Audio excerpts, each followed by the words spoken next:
Convido Luciana e Robert para seguir com esse próximo painel, por favor, para a gente dar sequência na nossa agenda. Muito obrigado. Já leva esse, vai que vai.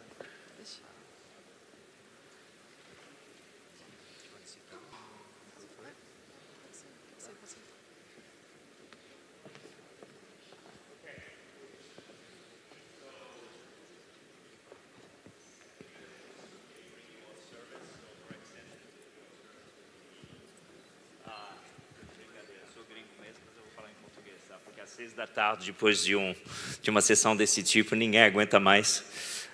É mais fácil a gente pôr pela língua portuguesa. A única coisa que vocês têm que perdoar os chutes na gramática que podem surgir desta conversa. Tá? Então, vamos lá.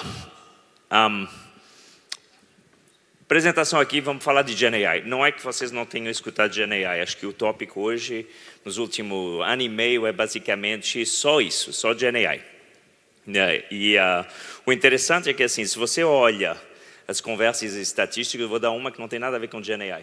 2019, o OCDE publica um relatório que diz que nos próximos 20 anos, 14% dos empregos vão desaparecer e 32% dos empregos vão ser totalmente transformados, ou seja, basicamente metade vão ser impactados.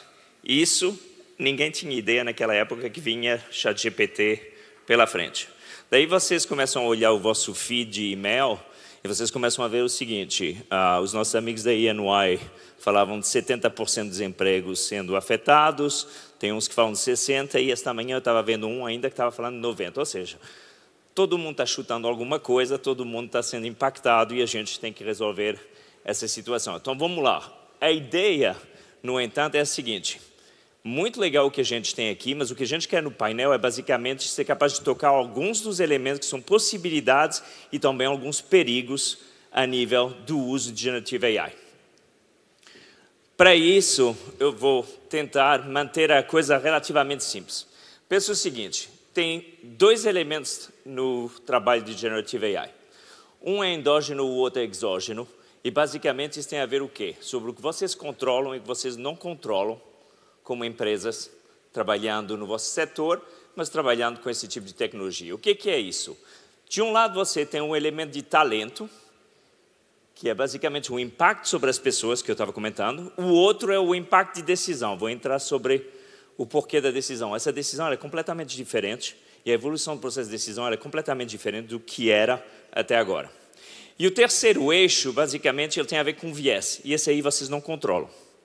Quem controla são quem faz os modelos. Se vocês tiverem alguns milhões para investir para fazer os vossos próprios modelos, beleza. Mas se tiverem utilizando qualquer um dos outros, quem controla são os outros. Então, deixa eu dar uma ideia, só para marcar um pouco o posicionamento. A nível de talentos. Alguém aqui de recursos humanos? Então, tá bom, a gente vai falar. Vamos lá. Eu vi uma mão levantando ali. Recursos humanos é muito simples. Qualquer empresa aqui tem basicamente essa distribuição a nível de talentos. Tá? Sim, vocês podem ter os intervalos de confiança que quiserem, mas é basicamente algumas pessoas extraordinárias, alguns improved performance e os outros meet expectation. Mais ou menos essa distribuição aqui. O que é interessante nessa conversa é, por mais que essa curva possa ser um pouco diferente de uma organização para outra, todo mundo, quando a gente fala de GenAI chegando, foi aquele ruído em 22, e todo mundo diz que basicamente essa curva vai se movimentar para o lado direito. Então, assim, todo mundo vai virar fantástico no dia a dia. E o que é interessante, vamos conversar um pouco com os nossos painelistas, é que na realidade a gente está se dando conta de algumas coisas bem diferentes. Então, pense o seguinte, nessa distribuição aqui, nesses 4 quartinhos, você tem o pessoal à direita, que é excepcional, são os vossos melhores, o pessoal que realmente faz um trabalho acurado, procura, faz, pensado, dá a resposta. Logo em seguida vem quem trabalha muito, mas nem sempre tem toda a aptitude e inteligência, aquele spark que vem no dia a dia. E daí você continua o resto, eu não vou entrar em muito detalhe por questões de tempo. Mas se você pensasse que esse pessoal ia para a direita, na realidade, vocês se surpreendem que essa curva ela vai fazer isso aqui. Então, na realidade, o que acontece é que o pessoal da direita realmente está indo para a direita. O pessoal que era muito bom, pensou em novas ideias, deu alguma coisa, testou e validou. O pessoal que está logo em seguida, na realidade, eles pegaram mais informações, são capazes de fazer um débito muito maior e está fazendo com que eles pareçam melhores do que eles eram. À esquerda, o primeiro quartil da esquerda, na realidade, não é que eles sejam piores, mas é que comparativamente eles parecem piores. E o outro está encontrando com o ChatGPT qual é a desculpa por não ter entregue o projeto no dia de hoje. Mas isso é o que a gente está vendo como evolução. Agora, pensem o seguinte, todos os vossos colaboradores e o trabalho e a formação... eu não passei a curva, né? O trabalho e a formação que vocês têm aqui.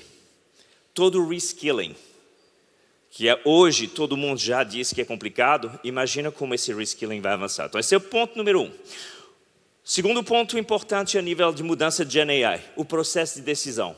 Vocês se deram conta, para a pessoa mais técnica, qualquer trabalho que vocês estejam fazendo, assim, eu vou procurar os meus dados, eu vou entender qual é o problema, vou procurar os meus dados, procurar qual é a técnica, qual é a tecnologia, qual é a técnica, eu começo a modelar, eu consigo obter um resultado e aí eu valido o resultado. Isso é um processo bottom-up. O que acontece quando você não está fazendo bottom-up, você simplesmente pôs uma pergunta e obteve a resposta? A razão pela qual os quartis são diferentes na distribuição é que tem gente ali que está pegando a resposta sem verificar o que está acontecendo. Mas todos aqui devem ter escutado o exemplo do advogado em New York. Alguém escutou essa história? Advogado em New York, isso é um caso real, faz uns 8 meses. Se apresentou dando suporte a uma decisão, queria jurisprudência, disse que tinha vários casos que basicamente suportavam o seu processo de decisão. A juíza disse, muito bem, perfeito, me traga os casos. Quando ele foi perguntar para o ChatGPT quais são os casos não existem. Esse é o problema do processo de decisão. Então, assim, o que acontece? Antes era bottom-up, agora é top-down, só que algumas pessoas só ficam lá em cima no top. Para você chegar lá abaixo no down, você precisa ter conhecimento de indústria, conhecimento de função, conhecimento de trabalho. Então, a segunda área de problema de GenAI. E o terceiro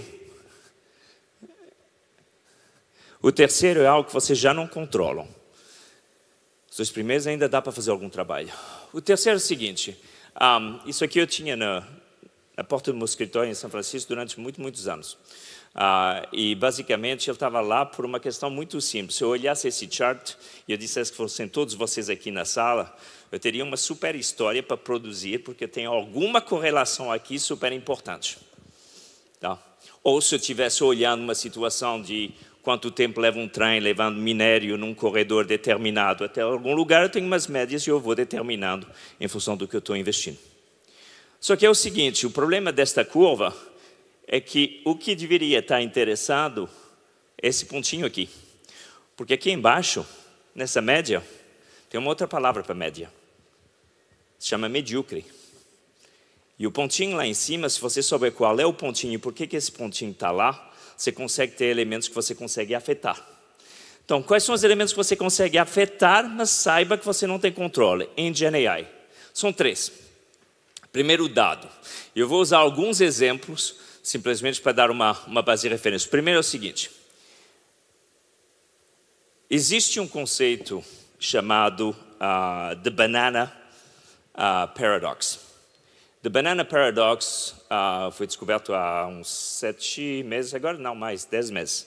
Que é o seguinte, você perguntava para qualquer sistema de GenAI para desenhar uma banana, e vocês não conseguem ler aqui, mas assim, photo UHD of a banana, photo UHD of a single banana. Anyone notices anything? Não sei se vocês estão vendo, mas a banana são 2, né? Pensa o seguinte, isso é uma imagem. O que acontece se fosse texto ou se fosse dados? Vocês acham que viriam tão facilmente? Mas se vocês acham que isso aqui é um erro, isso aqui é uva. Me dá uma foto de uma uva. E no momento em que você utiliza isso para fazer qualquer trabalho achando que o resultado está correto, você acaba tendo umas coisas meio que bizarras, né? Então, assim, naquele caso, me faz um navio no shape de uma banana e realmente funcionou. Todo o resto são de várias bananas ou de várias uvas ou do que seja. Agora, pensa a mesma coisa com dado, pensa a mesma coisa com texto. Vocês precisam estar conscientes desse bias. By the way, esse bias pode ser positivo, a gente pode conversar um pouquinho disso, tá? É como você usa. Esse é o primeiro elemento. O segundo elemento, este aqui, todos viram já esse vídeo ou não? Sora? que a Sora é um dos modelos da OpenAI. Basicamente, ela faz, com prompt, você faz um vídeo. Então, isso é um vídeo feito por prompt. Simplesmente diz que eu queria alguma coisa. Especificamente, deixa eu ver se... Vai, aí. Esse é o prompt que está aqui embaixo. Foi posto para fazer esse vídeo. Usei esse mesmo prompt no GPT-4. Legal. Daí me passou uma coisa para a cabeça. Putz, se isso aqui está tão parecido, será que eu posso ver os outros vídeos? Ok, esses são os outros vídeos, alguns dos outros vídeos da Sora. E agora você tem, então, um outro modelo e um outro modelo. GPT-4, Midjourney versus Sora. Eu não sei vocês, eu sou metade francês, metade americano. Então, assim, eu não sabia que todos os franceses tinham óculos redondos e que eram todos marrons, etc, etc, etc. Sem entrar em demasiado detalhe. Tem duas soluções aqui. Ou todo mundo está usando os mesmos dados, possibly, vai chegar lá. Ou existe um conceito para os técnicos aqui, que chama convergência, que é o óptimo suboptimal, que é basicamente a regressão às médias. Quanto mais dados parecidos com alguma coisa, mais se centraliza sobre alguma coisa. Então, na realidade, qual é o problema que vem aqui? Todo mundo que está usando, vou fazer um criativo daqui, ou não sei o que, né? Eventualmente está todo mundo fazendo a mesma coisa, se você não está consciente desse outro bias. E, finalmente, o último é o bias do tuning. Aqui todo mundo já viu o escândalo que deu a história do Gemini do Google, em que pedia para pôr um soldado alemão da Segunda Guerra Mundial e aparecia um negro vestido de SS, etc, etc. Bom, isso aqui se chama tuning. Você vai adaptar em função de várias regras que você põe. Fiz simplesmente isso. Criei uma foto de uma mulher brasileira. Eu não sei vocês em BH, mas em São Paulo eu não vejo muitas mulheres brasileiras assim na rua. Tá? O interessante da história é o seguinte, você testa isso em outros lugares e nos Estados Unidos ela é nativa, na França é francesa. Agora, se vocês acham que isso é algo anormal, depois a gente pode conversar, eu posso mostrar uns 10 prompts seguidos que me dão exatamente o tipo de foto. Tá? O interessante é que quando você sabe isso, você começa a pensar como é que você poderia fazer as coisas para alavancar melhor. E neste caso foi simplesmente usado uma diferença. An everyday Brazilian woman. This is what you have. E a mesma coisa acontece no outro lado. Ou seja, e agora, para poder conversar disso um pouco mais em detalhe, eu preciso que você se lembre de algumas coisas aqui a nível do que vocês estão fazendo. Algumas coisas vocês não controlam, mas no que vocês não controlam, tem maneira de dar voltas e tem potencial em cerca disso. Primeira é um elemento, vamos lá, francês, Voltaire, século XVII. O que é importante não são as respostas, são as perguntas. Se vocês achavam que isso era importante antes, agora virou cada vez mais importante. Segundo, pensamento crítico. Aí a gente vai ter um problema. Porque o pessoal que é de exatas está habituado a pensar em systems thinking. O pessoal que é de humanas está habituado em critical thinking. E hoje a gente está precisando dos dois lados. E as nossas faculdades não estão treinando dessa maneira. E por fim, o elemento de confiança. Se a gente não põe um elemento de confiança de volta, com todos os erros que têm acontecido, a gente vai ter um outro inverno de AI.